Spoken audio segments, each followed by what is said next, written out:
মক্কা আরবের বুকে জেগে ওঠা এক প্রাচীন শহর, যেখানে পাথরের দেয়ালে লেগে আছে হাজার বছরের ইতিহাস, যেখানে সকালের আলো উঠলে বাজারে শুরু হয় সোনা রূপার ঝনঝনানি, কাফেলার পায়ের শব্দ, বণিকের হাঁকডাক। এই মক্কাতেই বড় বড় কুরাইশ বংশের সওদাগররা থাকেন প্রাসাদের মতো বাড়িতে। তাদের দাওয়াতে উঁচু মানের গোশত রান্না হয়, সুগন্ধি মশলার ঘ্রাণ গলি পেরিয়ে দূর পর্যন্ত ছড়িয়ে পড়ে। কিন্তু মক্কার প্রতিটি গলিতে শুধু ধনীরা থাকে না, কিছু গলি আছে যেখানে রোদও ঠিকমতো পড়ে না, ছাদের পাথর ভেঙে পড়েছে, দেয়ালে শ্যাওলা জমেছে, আর সেই আধারে বাস করে এমন কিছু মানুষ যাদের কথা কেউ জানতে চায় না, যাদের পেটের জ্বালা কেউ দেখতে পায় না। সেই গলিগুলোর একটায় মাটির দেয়ালের ছোট্ট একটা কুঠুরিতে থাকে যুবক, নাম তার আবু বকর। বয়স বেশি না, মাত্র ২০-২২ বছর। চোখ দুটো বড় বড়, তারায় একটা অদ্ভুত জ্যোতি আছে। গালের হাড় একটু উঁচু, ঠোঁটে সবসময় একটা শান্ত হাসি লেগে থাকার চেষ্টা করে, যদিও আজ সেই হাসি নেই। আজ সেই ঠোঁট শুকনো, ফাটা, রুক্ষ, চোখের নিচে কালো দাগ পড়েছে, গালের চামড়া ভেতরের দিকে ঢুকে গেছে। আজ ৩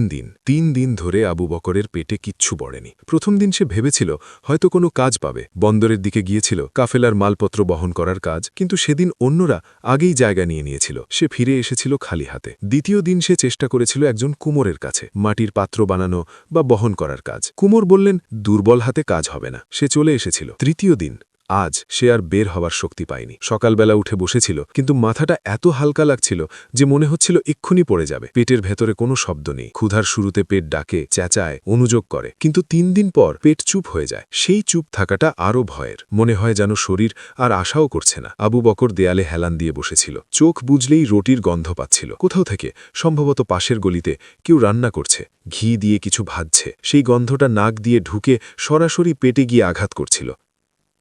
মানুষ বলে ক্ষুধা পেলে কষ্ট লাগে, কিন্তু সত্যিকারের তীব্র ক্ষুধা সেটা কষ্ট না, সেটা একটা আগুন। পেটের নিচ থেকে শুরু হয়ে বুক পেরিয়ে গলা পর্যন্ত উঠে আসে। মাথাটা ঝিমঝিম করে, হাতের আঙুলগুলো কাঁপে, চোখের সামনে মাঝে মাঝে কালো বিন্দু ভেসে ওঠে। আবু বকর উঠে দাঁড়ানোর চেষ্টা করল। প্রথমবার পারল না, হাঁটু দুটো কাঁপছে। দেয়ালের ওপর হাত রেখে ধীরে ধীরে সোজা হল। শরীরটা যেন শুধু হাড় আর চামড়া, মাঝখানে যা থাকার কথা ছিল সব উবে গেছে। সে বের হবে, কোথায় যাবে জানে না, কি করবে বুঝতে পারছে না, কিন্তু এই কুঠুরিতে বসে থাকলে কিছু হবে না, এটুকু সে জানে। তার মা একবার বলেছিলেন, যে পায়ে হাঁটতে পারে আল্লাহ তার জন্য রিজিক বের করে দেন। সেই কথাটা মনে করে সে পা বাড়াল। মক্কার গুলি দিয়ে হাঁটতে হাঁটতে সে লক্ষ্য করল কেউ তার দিকে তাকাচ্ছে না। এই শহরে প্রত্যেকেই নিজের নিয়ে ব্যস্ত। বাজারে ক্রেতা বিক্রেতা, দোকানে মানুষের ভিড়, পথে উট ঘোড়ার কাফেলা, সবাই কোথাও না কোথাও যাচ্ছে, কিছু না কিছু করছে। শুধু সে একা, নিঃসঙ্গ, দুর্বল পায়ে হাঁটছে। একটা দোকানের পাশ দিয়ে যাওয়ার সময় কেউ একজন তাজা খেজুর সাজিয়ে রাখছিল। সোনালি বাদামি রঙের মোটা মোটা খেজুর, রোদে চকচক করছে। আবু বকর এক মুহূর্তের জন্যে থামল। না না, সে ভিক্ষা করবে না। সে মাথা নিচু করে সামনে এগিয়ে গেল। এটাই আবু বকরের চরিত্র। ক্ষুধায় কাতর হলেও তার আত্মসম্মান ভাঙে না। পেট জ্বলছে, শরীর দুলছে, কিন্তু হাত পাতার কথা মাথায়ও আনে না। সে জানে হাত পাতলে হয়তো কিছু পাওয়া যাবে, কিন্তু সেই মুহূর্তে একটা কিছু চিরতরে হারিয়ে যাবে, যেটার দাম খেজুরের চেয়ে অনেক বেশি। হাঁটতে হাঁটতে কখন যে সে কাবার দিকে চলে এসেছে বুঝতে পারেনি। কাবা, শুধু এই এক শব্দে পুরো আরবের বুক কাঁপে। মক্কার প্রাণ কেন্দ্র, ঘন কালো কিসওয়ায় ঢাকা সেই চতুষ্কোণ কাঠামো, যার চারপাশে মানুষ ঘুরছে, প্রার্থনা করছে, কান্নায় ভেঙে পড়ছে। দূর দেশ থেকে আসা কাফেলার মানুষ, শহরের বাসিন্দা, বৃদ্ধ, যুবক, নারী, পুরুষ সবাই এখানে এসে এক রকম হয়ে যায়। আবু বকর এগিয়ে গেল। কাবার প্রাঙ্গণে ঢুকতেই মাথার ওপর বিশাল নীল আকাশ। হৃদয়ে একটা শান্তির অনুভূতি এসে জায়গা নেয়, যদিও পেটের আগুন নেভে না। সে একটু একটু করে প্রাঙ্গণের ভেতর দিয়ে হাঁটছিল। চোখ দুটো আধ বোঝা, পা দুটো ভারী। এক মুহূর্তের জন্য মনে হল বসে পড়বে, কিন্তু না, সে নিজেকে সামলাল। হঠাৎ তার পায়ের কাছে কিছু একটা চকচক করে উঠল। আবু বকর থামল, নিচের দিকে তাকাল। কাবার প্রাচীরের ছায়ায় একটু আড়ালে কাঁচা পাথরের উপর পড়ে আছে কিছু একটা, রেশমি কাপড়ে মোড়ানো, লাল আর সোনালি সুতার রেশমি কাপড়। বাঁধনটা শিথিল হয়ে গেছে, আর সেই ফাঁক দিয়ে সকালের আলো পড়ে ঝিকমিক করছে ভেতরের জিনিসটা। আবু বকর ঝুঁকে পড়ল, হাত বাড়াল। ভেতরে একটি হার, মুক্তার হার। কিন্তু এ সাধারণ কোনো মুক্তা না, প্রতিটি মুক্তা যেন চাঁদের আলো ধরে রেখেছে, সারি সারি সাজানো। মাঝখানে একটা বড় মুক্তা, তার চারপাশে ক্ষুদ্র ক্ষুদ্র মুক্তার নকশা। সোনার তারে বোনা সেই হারটি হাতের মুঠোয় নিতেই অনুভব হল এটা কতটা ভারী, শুধু ওজনে না, মূল্যে। এত মূল্যবান জিনিস আবু বকর জীবনে হাতে নেয়নি। আবু বকরের শ্বাসের শব্দ, একটু দ্রুত, একটু কম্পিত। সে সেটা হাতে নিয়ে সোজা হয়ে দাঁড়াল, চারপাশে তাকাল। কেউ দেখেনি। কাবার প্রাঙ্গণে যারা আছে সবাই নিজের মতো ব্যস্ত। কেউ তাওয়াফ করছে, কেউ দোয়া পড়ছে, কেউ দূর থেকে এসে কাঁদছে। কেউ দেখেনি। এই মুহূর্তে, এই একটি মুহূর্তে পেটে ৩ দিনের ক্ষুধার আগুন জ্বলছে, শরীর দুলছে দুর্বলতায়। সামনের কয়েকটা দিনের রেজিকের কোনো ব্যবস্থা নেই। এই হাটটা বিক্রি করলে শুধু নিজের না, হয়তো পরিবারের কয়েক মাসের খরচ হয়ে যাবে। কেউ দেখেনি, কিন্তু আবু বকরের বুকের ভেতর আর একটা কণ্ঠ কথা বলছে, কারো না কারো এটা হারিয়েছে, কেউ কাঁদছে এর জন্য। আবু বকর মুক্তার হাটটা হাতের মুঠোয় শক্ত করে ধরল, চোখ বুঝল এবং সিদ্ধান্ত নিল। ক্ষুধার্ত পেটে ৩ দিন, শূন্য হাতে একটি শহর, আর মুঠোর মধ্যে এমন একটা সম্পদ যা তার জীবন বদলে দিতে পারে। কিন্তু আবু বকরের কাছে জীবন বদলে দেওয়া মানে কখনো অন্যায় ছিল না। আবু বকরের হাতের আঙুলগুলো রেশমি কাপড়সহ হাড়টাকে শক্ত করে ধরে আছে। মুক্তার শীতল স্পর্শ তার তালুতে লাগছে, যেন একটুকু চাঁদ এসে বসেছে হাতে। সে দাঁড়িয়ে আছে কাবার প্রাঙ্গণে, চারপাশে মানুষ, কিন্তু সে এখন একা, একদম একা। মনের ভেতর থেকে একটা কণ্ঠ উঠল, নরম, মসৃণ, যুক্তিযুক্ত। আবু বকর, তাকিয়ে দেখো, কেউ দেখেনি তোমাকে। সে চোখ না তুলেই বুঝল এই কণ্ঠ তার নিজের না।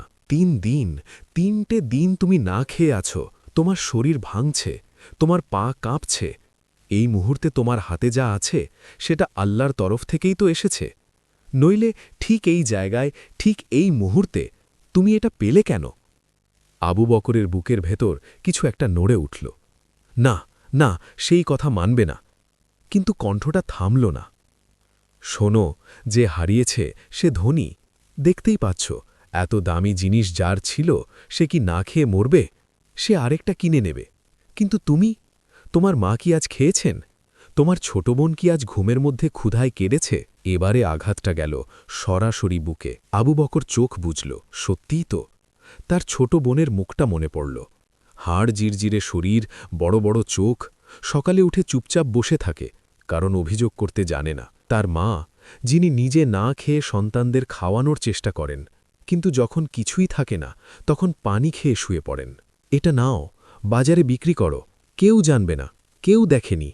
আল্লাহ কি তোমাকে শাস্তি দেবেন? তুমি কি চোর? না, তুমি শুধু একটা কুড়িয়ে পাওয়া জিনিস রেখে দিচ্ছ। এটা তো চুরি না। আবু বকর হাত খুলল, হাড়টার দিকে তাকাল। মুক্তাগুলো রোদে ঝিকমিক করছে। প্রতিটি মুক্তা যেন বলছে, নিয়ে যাও, নিয়ে যাও। তার হাত কাঁপছে, ক্ষুধায় নাকি লোভে নাকি ভয়ে, সে নিজেও বুঝতে পারছে না। এবং তখন, ঠিক তখনই মনের আরেক কোণ থেকে আরেকটা কণ্ঠ উঠল। এই কণ্ঠ নরম না, মসৃণ না, কিন্তু এই কণ্ঠ সত্য। আবু বকর, তুমি কোথায় দাঁড়িয়ে আছো? সে চমকে উঠল। কাবার প্রাঙ্গণে, আল্লাহর ঘরের সামনে। এখানে দাঁড়িয়ে তুমি কি করতে যাচ্ছ? আবু বকরের চোখে পানি এসে গেল। না, না, সে এটা পারবে না। মাথার ভেতর একের পর এক ছবি ভেসে উঠল। ছোটবেলায় মা বলতেন, বাবা, আল্লাহ সব দেখেন, মানুষ না দেখলেও আল্লাহ দেখেন। সেই কথাটা এখন পাথরের মতো বুকে এসে পড়ল। আল্লাহ দেখছেন, এই মুহূর্তে, এই একটি মুহূর্তে আল্লাহ দেখছেন। কেউ না দেখলেও তিনি দেখছেন। মানুষের চোখ ফাঁকি দেওয়া যায়, কিন্তু যিনি শিরার চেয়েও কাছে, তাকে কিভাবে ফাঁকি দেওয়া যাবে? সে আস্তে আস্তে বসে পড়ল, হাঁটু মাটিতে ঠেকল, মাথাটা নত হয়ে গেল। চোখ থেকে দুটো অশ্রু গড়িয়ে পড়ল মাটিতে। ইয়া আল্লাহ, আমি দুর্বল, আমার পেটে আগুন জ্বলছে, কিন্তু আমি তোমার কাছে প্রার্থনা করছি আমাকে শক্তি দাও এই পরীক্ষায় আমি যেন পাশ করতে পারি তুমি তো রিজিক দিতে পারো কিন্তু আমার সততা যেন না যায় আবু বকর উঠে দাঁড়াল হাড়টা বুকের কাছে ধরল এবং মসজিদের দিকে পা বাড়াল আবু বকরের হাতের আঙুলগুলো রেশমি কাপড়সহ হাড়টাকে শক্ত করে ধরে আছে মুখ তার শীতল স্পর্শ তার তালুতে লাগছে যেন একটুকু চাঁদ এসে বসেছে হাতে সে দাঁড়িয়ে আছে কাবার প্রাঙ্গণে চারপাশে মানুষ কিন্তু সে এখন একা একদম একা মনের ভেতর থেকে একটা কণ্ঠ উঠল নরম মসৃণ যুক্তিযুক্ত আবু বকর তাকিয়ে দেখো কেউ দেখেনি তোমাকে সে চোখ না তুলেই বুঝল এই কণ্ঠ তার নিজের না 3 দিন তুমি না খেয়ে আছো তোমার শরীর ভাঙছে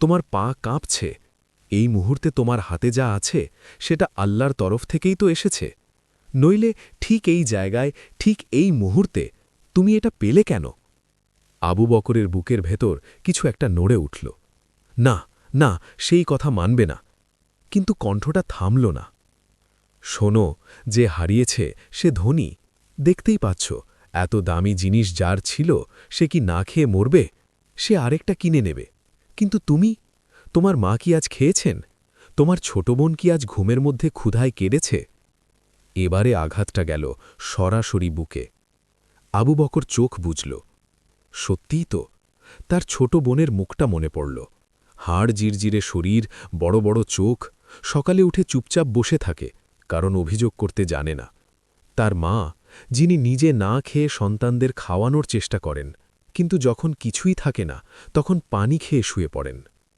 এটা নাও বাজারে বিক্রি করো কেউ জানবে না কেউ দেখেনি আল্লাহ কি তোমাকে শাস্তি দেবেন তুমি কি চোর না তুমি শুধু একটা কুড়িয়ে পাওয়া জিনিস রেখে দিচ্ছ এটা তো চুরি না আবু বকর হাত খুলল হাড়টার দিকে তাকালো মুক্তাগুলো রোদে ঝিকমিক করছে প্রতিটি মুক্তা যেন বলছে নিয়ে যাও নিয়ে যাও তার হাত কাঁপছে ক্ষুধায় নাকি লোভে নাকি ভয়ে সে নিজেও বুঝতে পারছে না এবং ঠিক তখনই মনের আরেক কোণ থেকে আরেকটা কণ্ঠ উঠল এই কণ্ঠ নরম না মসৃণ না কিন্তু এই কণ্ঠ সত্য আবু বকর তুমি কোথায় দাঁড়িয়ে আছো সে চমকে উঠল কাবার প্রাঙ্গণে আল্লাহর ঘরের সামনে এখানে দাঁড়িয়ে তুমি কি করতে যাচ্ছ আবু বকরের চোখে পানি এসে গেল না না সে এটা পারবে না মাথার ভেতর একের পর এক ছবি ভেসে উঠল ছোটবেলায় মা বলতেন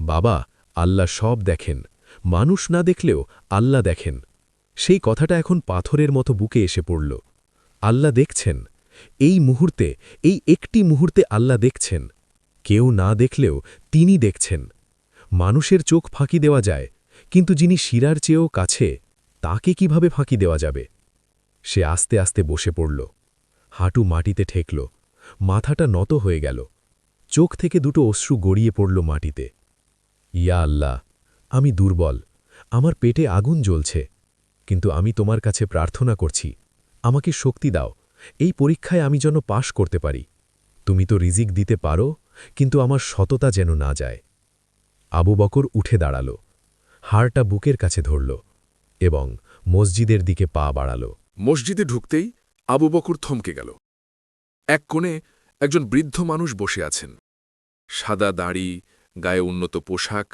বোঝা যাচ্ছে সচ্ছল মানুষ কিন্তু এই মুহূর্তে তার চেহারায় এমন একটা বিপর্যস্ত ভাব যেন পুরো পৃথিবীটা তার হাত থেকে খসে গেছে 2 হাতে মুখ ঢেকে কাঁদছেন কাঁধ দুটো থরথর করে কাঁপছে পাশে 2-3 জন মানুষ দাঁড়িয়ে তারাও মলিন মুখে কিছু বলার চেষ্টা করছে কিন্তু বৃদ্ধ শুনছেন না আবু বকর কাছে এগিয়ে গেল এক মুহূর্ত দাঁড়িয়ে থাকল তারপর আস্তে আস্তে বসল বৃদ্ধের পাশে আবু বকর চাচা আপনি কাঁদছেন কেন কি হয়েছে আপনার বৃদ্ধ মুখ তুললেন চোখ লাল ফোলা গাল বেয়ে পানি গড়াচ্ছে বৃদ্ধ বাবা আমার হার আমার মেয়ের বিয়ের হার আজ হারিয়ে গেছে কাবার কাছে কোথাও পড়ে গেছে সেই হারটা আমার মৃত স্ত্রীর শেষ স্মৃতি ছিল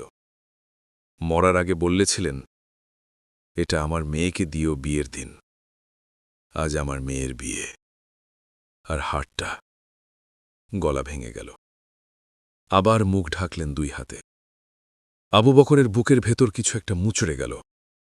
মৃত স্ত্রীর শেষ স্মৃতি, মেয়ের বিয়ের দিন।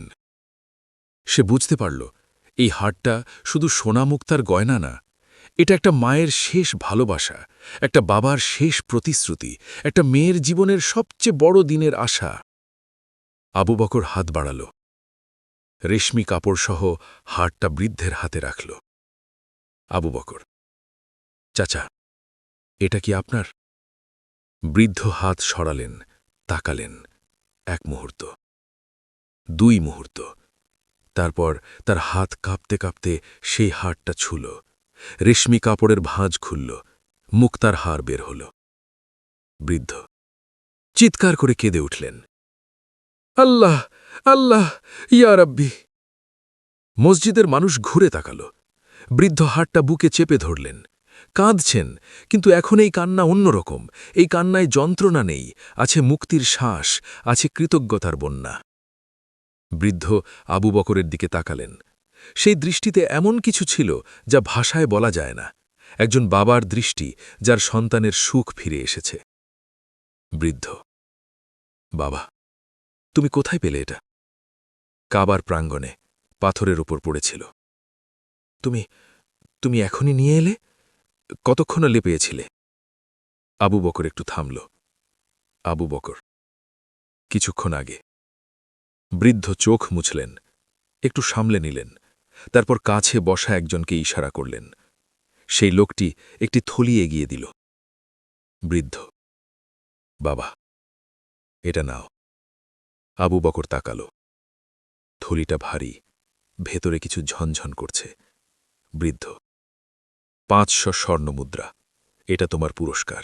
তুমি আমার মেয়ের জীবনের সবচেয়ে বড় মুহূর্ত রক্ষা করেছ। এর দাম কোনো মুদ্রায় হয় না, কিন্তু এটুকু নাও। আল্লাহর কসম, এর চেয়ে বেশি দেওয়ার সাধ্য থাকলে দিতাম। 500 স্বর্ণমুদ্রা। আবু বকর সেই থলির দিকে তাকিয়ে রইল। 500 মুদ্রা মানে কত? তার পরিবারের কয়েক বছরের খরচ, তার মায়ের মুখে হাসি, তার বোনের পেটে ভাত, তার নিজের জন্য একটু মাথা তুলে দাঁড়ানোর সুযোগ। হাত বাড়াল সে, থলিটা একটু ছুঁড়ল এবং তারপর থামল। না, না, এটা সে নেবে না, কারণ সে হাড়টা ফিরিয়ে দিয়েছে কোনো পুরস্কারের আশায় না। সে ফিরিয়ে দিয়েছে কারণ এটা তার ছিল না। সে ফিরিয়ে দিয়েছে কারণ আল্লাহ দেখছিলেন। সে ফিরিয়ে দিয়েছে কারণ সততা কোনো পণ্য না, সেটা বিক্রি হয় না, পুরস্কারের বিনিময়ে কেনাও হয় না। যদি সে এখন এই মুদ্রা নেয়, তাহলে তার সততার মূল্য হয়ে যাবে 500 মুদ্রা। আর আবু বকর জানে তার সততা এত সস্তা না। আবু বকর হাত সরিয়ে নিল, মাথা নত করে শান্ত গলায় বলল, চাচা, এটা রাখুন। বৃদ্ধ অবাক হলেন। বৃদ্ধ, কি বললে? আবু বকর, এটা আমি নেব না। বৃদ্ধ অবিশ্বাসের সুরে, কেন? তুমি কি জানো এতে কত মুদ্রা আছে? 500! আমি আরও দিতে পারি যদি। আবু বকর মাথা তুলে তাকালো, চোখে স্থির দৃষ্টি। চাচা, আমি 3 দিন না খেয়ে আছি। আমার পেটে এখন আগুন জ্বলছে। আমার হাতে যখন এই হাটটা ছিল, তখন আমি ভেবেছিলাম এটা বিক্রি করলে কত কিছু হয়। সেই চিন্তা আমার মাথায় এসেছিল। বৃদ্ধ স্থির হয়ে গেলেন। আবু বকর, কিন্তু আমি ভেবেছিলাম, যদি আমি এটা রেখে দিই, তাহলে আমার পেটের ক্ষুধা মিটবে, কিন্তু আমার বুকের ভেতর যে আল্লাহর ভয় আছে সেটা নিভে যাবে, আর সেই আগুন নিভে গেলে আমি আর মানুষ থাকব না। আবু বকর, চাচা, আমি হাটটা ফিরিয়ে দিয়েছি কারণ এটা আপনার ছিল, আমার না। যা আমার না তা আমি রাখব না। পেট জ্বলুক, শরীর ভাঙুক, এই সততাটুকু যদি বিক্রি করে দিই, তাহলে আমার কাছে আর কিচ্ছু থাকবে না। আর যার কাছে সততা নেই, তার কাছে স্বর্ণমুদ্রা থাকলেও সে ফকির। মসজিদে নীরবতা নামল। যারা কাছে ছিল সবাই স্থির হয়ে গেল। বৃদ্ধের চোখ আবার ভিজে গেল, কিন্তু এবার ভিন্ন কারণে। বৃদ্ধ, বাবা, তোমার নাম কি? আবু বকর, আবু বকর। বৃদ্ধ দীর্ঘ সময় তাকিয়ে রইলেন, তারপর 2 হাত তুললেন আকাশের দিকে। বৃদ্ধ, ইয়া আল্লাহ, এই যুবককে তুমি হেফাজত করো, এই যুবকের পেটের ক্ষুধা মেটাও, এই যুবকের ঘরে বরকত দাও, কারণ যে মানুষ এই পৃথিবীতে তোমাকে ভয় পায় সে তোমার সবচেয়ে প্রিয় বান্দা। আবু বকর উঠে দাঁড়াল, মাথা নত করে সালাম দিল, তারপর ধীরে ধীরে মসজিদ থেকে বেরিয়ে গেল। বাইরে রোদ উঠেছে, সেই রোদ এখন তার গায়ে পড়ছে এবং মনে হচ্ছে এই রোদ আগের চেয়ে একটু উষ্ণ, একটু বেশি আলোকময়। 3 দিনের ক্ষুধার্ত একটি যুবক, হাতে মহামূল্যবান হার, সামনে 500 স্বর্ণমুদ্রা, পেছনে কেউ দেখছে না, কিন্তু সে জানত আল্লাহ দেখছেন। এই একটি বিশ্বাস, এই একটি মাত্র বিশ্বাস একজন দরিদ্র যুবককে পরিণত করেছিল ইতিহাসের সবচেয়ে সম্মানিত মানুষদের একজনে।